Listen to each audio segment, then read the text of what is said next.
This is Dr. Christina Kenney at the Gavin Herbert Eye Institute at the University of California at Irvine. I'm going to be presenting a series of slides that will help you and family members understand keratoconus. Over the past 20 to 30 years, there have been numerous molecular and genetic studies conducted on keratoconus. There have been three major pathological features that have been identified that are associated with keratoconus.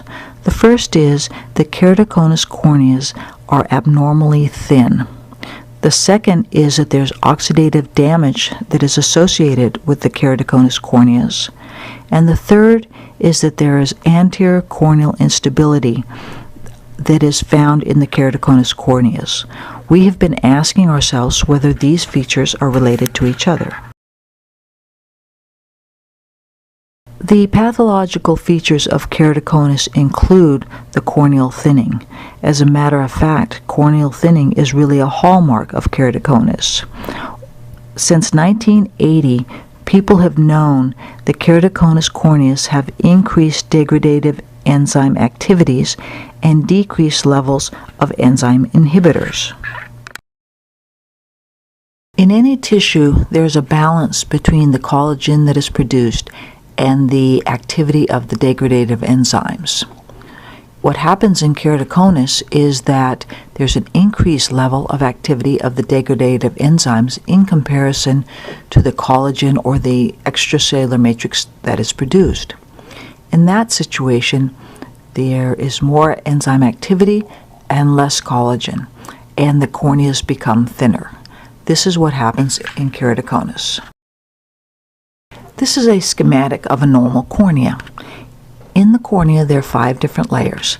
The outermost layer is the epithelium, which consists of stacks of cells that are 4 to 6 layers thick. The Bowman's layer is a thin layer underneath the epithelium.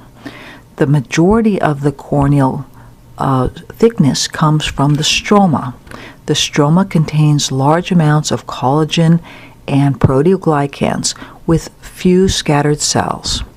Below the stroma is the decimase membrane, which is a specialized type of basement membrane, and the innermost layer of the cornea is a single layer of cells called the endothelium. The normal cornea is approximately 500 to 550 microns thick. In keratoconus corneas, there is loss of Bowman's layer, and the epithelium becomes irregular in the thickness.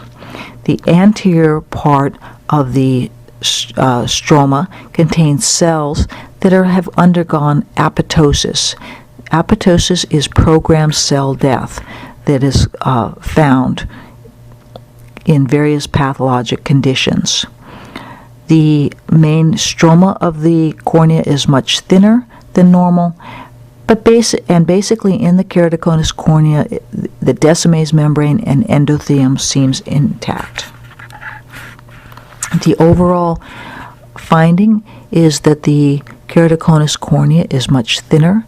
The normal cornea can be 500 to 540 microns thick, whereas the keratoconus cornea may be down to 200 to 300 microns thick. The second pathological feature of the keratoconus cornea is oxidative damage. This slide is a schematic of the formation for reactive oxygen and reactive nitrogen species. This is a schematic that represents what occurs in the cornea or in many other tissues. Normally, in response to ultraviolet light, mechanical stress such as eye rubbing, and the endogenous source of mitochondria, there is a formation of the reactive oxygen and nitrogen species. In normal tissues, there are antioxidant enzymes that remove and eliminate the reactive oxygen species. However, if the antioxidant enzymes are overwhelmed or do not function properly, then you can have a buildup of the ROS. When this happens, the ROS can then be processed through two different pathways. One is the lipid peroxidation pathway that results in increased cytotoxic aldehydes. The second pathway is the nitric oxide pathway, which results in increased peroxynitrites. Both aldehydes and peroxynitrites can damage tissue, and this leads to oxidative damage. As I mentioned, there is a specialized organelle within the cell called the mitochondria. The mitochondria are present and they produce the energy for the cell. I think of the mitochondria as being the batteries, similar to batteries in flashlights. If the batteries are functioning well, then the flashlight works. Within a cell, if the mitochondria are functioning well, then the cell works. Now we know that the mitochondria produces ROS. So we became interested in mitochondria, and we carried out various studies to examine the role of mitochondria in keratoconus. This is a schematic of a normal cell. Now, in a cell, there is a nucleus which contains the DNA. There are also other organelles called mitochondria, Golgi bodies, and ribosomes. The mitochondria are unique in that they have their own DNA. There can be anywhere from 10 to a few hundred mitochondria within a cell. Mitochondria are unique in that they possess their own DNA.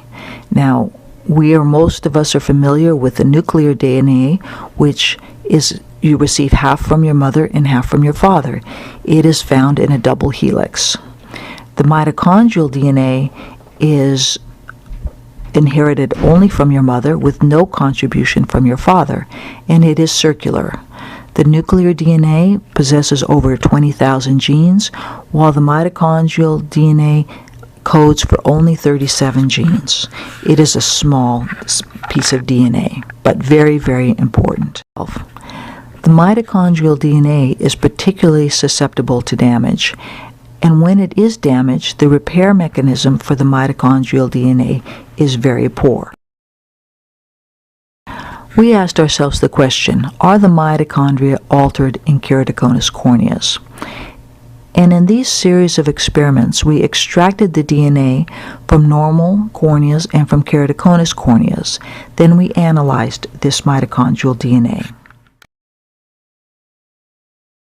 This slide shows the result of that study.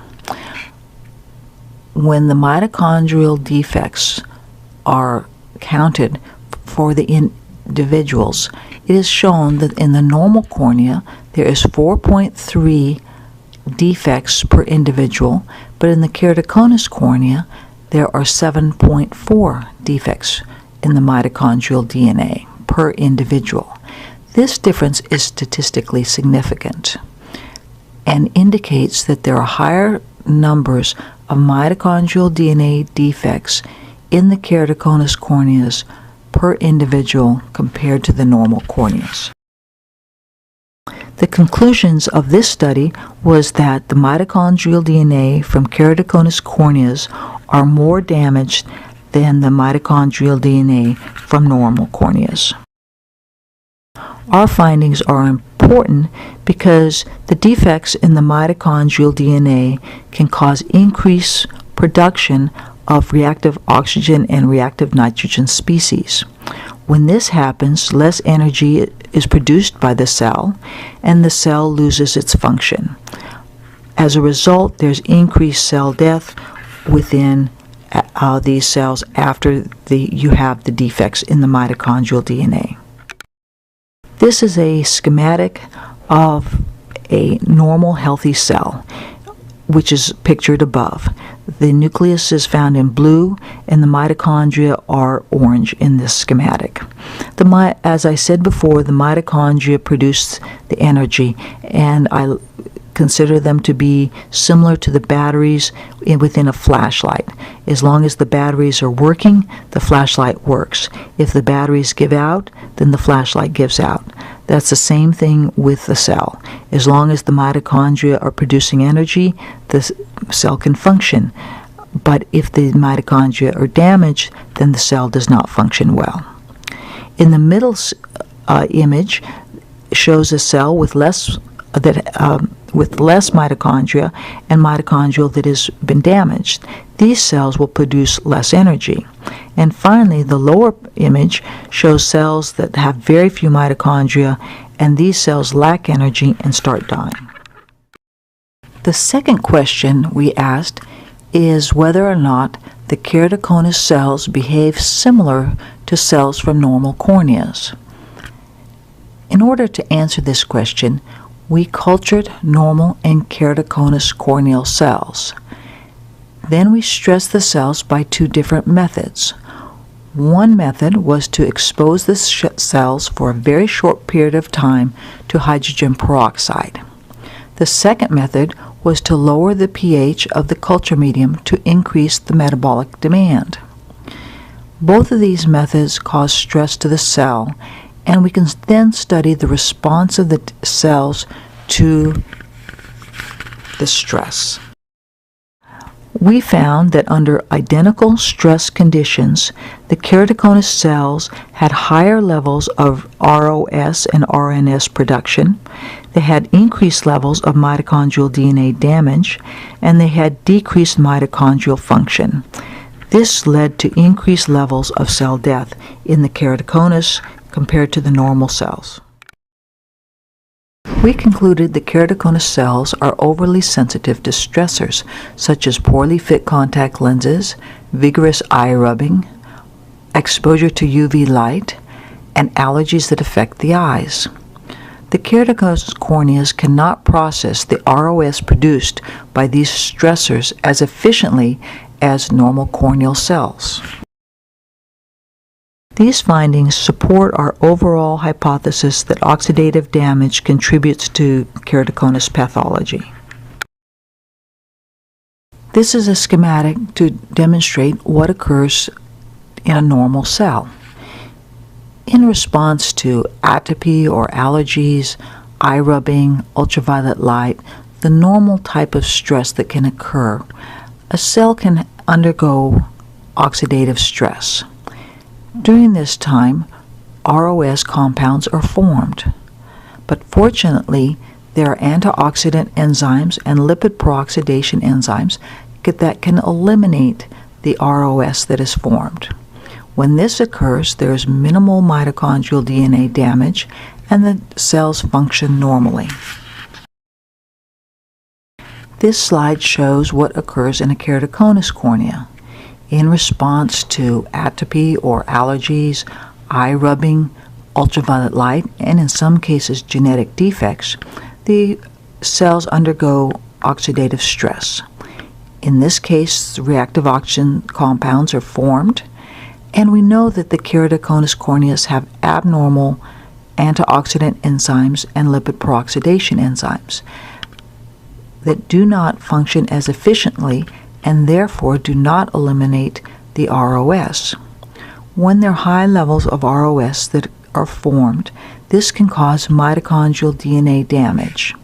When the DNA is damaged in the mitochondria, it decreases oxidative phosphorylation or energy production. When the energy production is less efficient, this causes a reaction so that more ROS is produced. ROS that is generated can stimulate enzyme activity and enhance the degradation of the cornea. This leads to abnormal cell function and thinning of the corneas.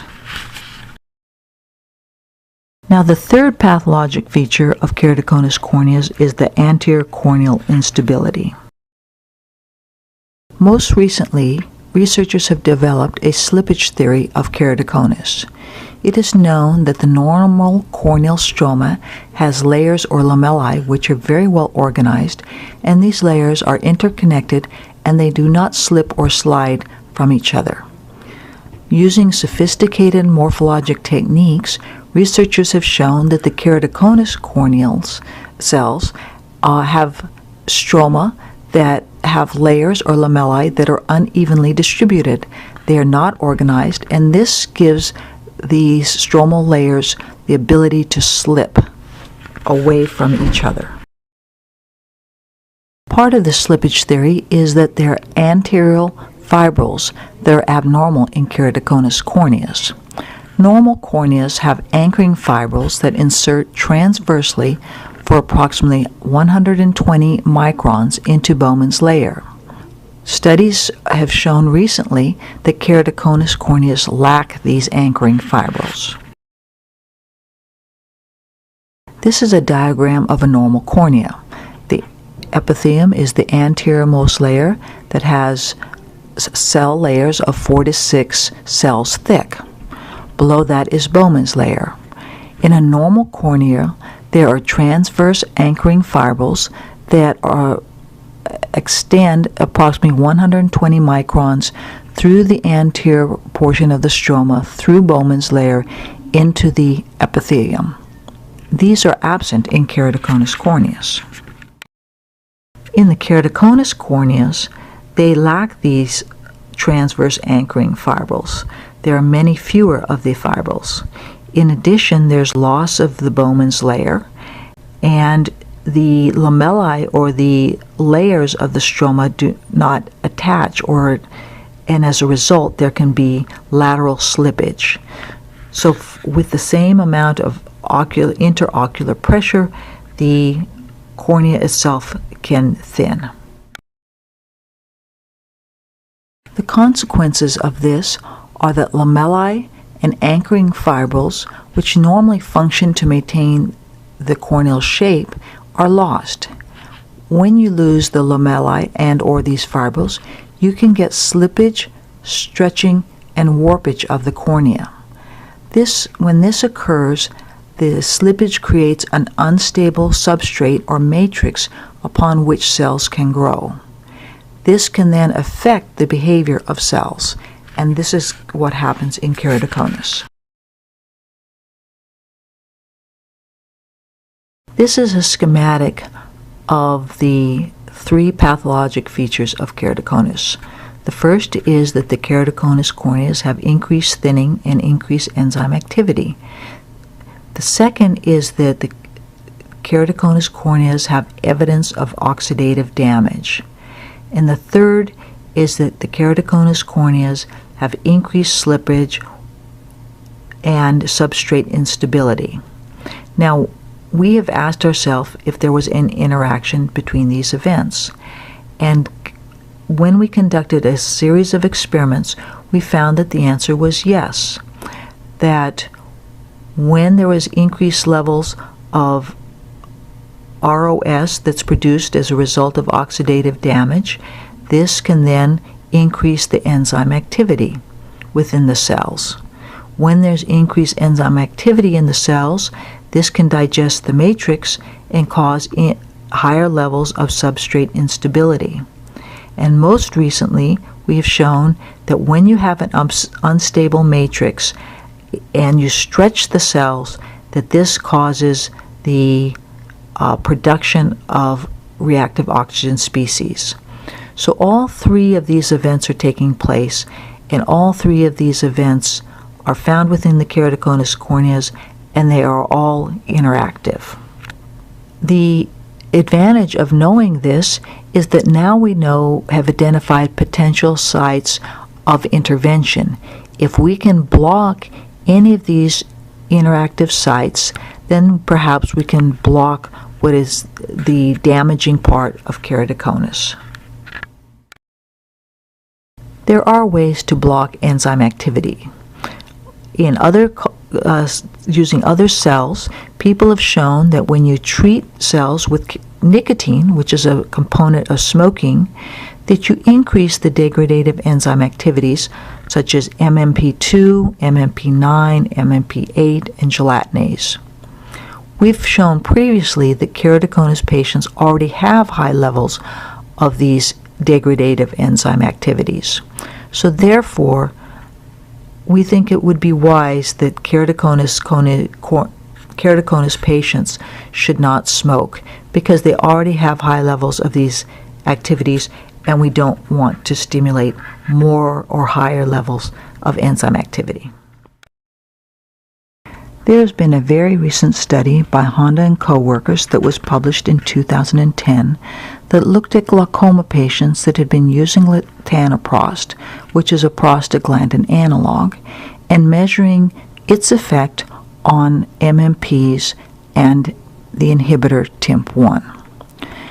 In that study, they collected tears and cells from glaucoma patients that had used latanoprost and found that there were higher levels of MMPs and decreased levels of TIMP1. Based on these findings, they suggested that if a keratoconus patient also had glaucoma, they probably should not use this family of glaucoma drops. That is because we know that keratoconus patients already have higher levels of MMPs and lower levels of TIMP1, and we do not want to make the problem worse. If a keratoconus patient also has glaucoma, they should talk to their health care provider and discuss what category of glaucoma drops they might be able to use besides prostaglandin analogs. This should not be a problem because there are many very effective good glaucoma medications that are not prostaglandin analogs. In the future, research needs to be conducted to identify inhibitors that can block the increased activity of degradative enzymes. Potentially, inhibitors such as doxycycline or epicatechin or others can and should be developed either in the oral form or in the eye drop form to benefit keratoconus patients. Another part of breaking the cycle of keratoconus is to block the reactive oxygen and reactive nitrogen formation. We already know that keratoconus corneas do not process stress as well as normal corneas. We feel that keratoconus patients would benefit by protecting their eyes from environmental sources of ROS or any other source of inflammation. We know that UV light can produce ROS, atopy or allergies can produce ROS, the vigorous eye rubbing and poorly fit contact lenses can also produce stress to the eye. Therefore, we would recommend for keratoconus patients that they use some form of ultraviolet protection, either in their glasses or in their contact lenses. We know that UV light can cause formation of ROS, which KC patients cannot process normally. It's very important that KC patients have properly fit contact lenses. Improperly fit lenses can lead to increased inflammatory cytokines and ROS formation. We believe it's healthy for keratoconus patients to lubricate their eyes with preservative-free artificial tears or another type of artificial tears. It's important to have the keratoconus eyes be as comfortable as possible. If a keratoconus patient has atopy or allergies, this should be controlled with medications, such as anti-allergy medications or a non-steroidal anti-inflammatory drop, because allergies can lead to rubbing, which causes mechanical stress on the cornea. So a keratoconus patient with allergies or discomfort of their eyes should talk to their healthcare professional and see what medication can be used to make the keratoconus patient as comfortable as possible. Research has shown that antioxidants benefit the retina, as in age-related macular degeneration. While studies have not been carried out to determine the effects of antioxidants on the cornea, it may be that antioxidants in the diet may benefit the keratoconus cornea as well. Vegetables that have high levels of antioxidants are the green leafy vegetables, spinach, kale, green beans, broccoli, and vegetables that have color such as tomatoes and peppers. A large study was carried out that looked at age-related eye diseases such as age-related macular degeneration, and they identified antioxidants that help and promoted the health of eye tissue.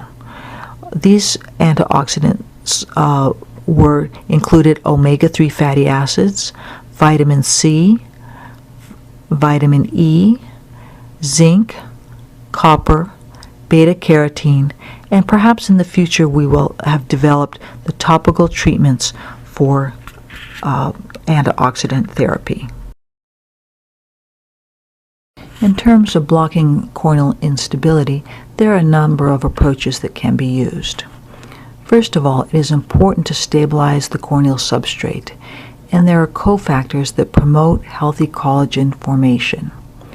These can be taken by the keratoconus patient so that the collagen that is produced is as healthy as possible. These cofactors include ascorbic acid, manganese, copper, lysine, and proline. There's also a surgical technique using intacts. Intacts are PMMA inserts that are actually placed within the corneal stroma by the surgeon. The placement of the intacts stabilize the cornea and flatten the cornea. The keratoconus patient should talk to their healthcare professional and see if they are a candidate for placement of intacts. Finally, and most recently, there is a technique for cross-linking the collagen within the stroma. This technique is still investigational and is being studied in the United States and also abroad. Again, the keratoconus patient should talk to their healthcare professional and see if they might benefit and if they are a candidate for this cross-linking treatment. This slide shows the potential sites of intervention for keratoconus patients. As we've shown, the keratoconus cornea has increased thinning and increased enzyme activities. They also have oxidative damage, which is represented by higher levels of reactive oxygen species and mitochondrial DNA damage. Most recently, it's been shown that there's abnormalities in the substrate, which causes slippage, stretching, and instability. It's been demonstrated that these three sites interact with each other. If we block the oxidative damage by use of high levels of antioxidants, supplements, or topical drops, this will then decrease the enzyme activity and decrease the oxidative damage that can occur in a cornea. By not smoking and using enzyme inhibitors, it can lower the levels of degradative enzyme activities and therefore prevent additional damage to the collagen matrix of the cornea. Finally, if it's possible to stabilize the matrix by providing healthy, normal collagen production or using intacts or cross-linking to stabilize the cornea, this will then lead to stabilization of cell function and lower levels of reactive oxygen species. The goal for keratoconus is to take advantage of all of these different sites of action to stabilize the keratoconus cornea and prevent progression of the disease. The work that was conducted in the studies that were presented today represent a number of years of a large group of people concentrating on trying to find the causes and the cures for keratoconus. Many of these individuals are listed on this slide, and special thanks goes out to the National Keratoconus Foundation. We would also like to acknowledge and thank all the individuals and the foundations that have helped support the work related to keratoconus.